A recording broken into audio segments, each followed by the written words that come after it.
Hi guys, I'm going to show you how to make a chicken rice, which is pretty easy. So first, I've already washed the rice and prepared as much as needed, and then I'm going to add the paste in here. It's so simple that anyone can do it, and you still get the flavors like eating chicken rice back in Singapore, Malaysia. As you see, I've not added all. I've left some paste because I'm going to make some soup with it later on.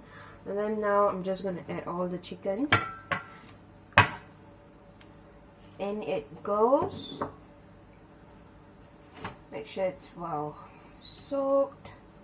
And then I'm just going to place it inside a rice cooker and start cooking. Then cover and just wait for it to cook. Rice, chicken, some soy sauce, egg, spring greens.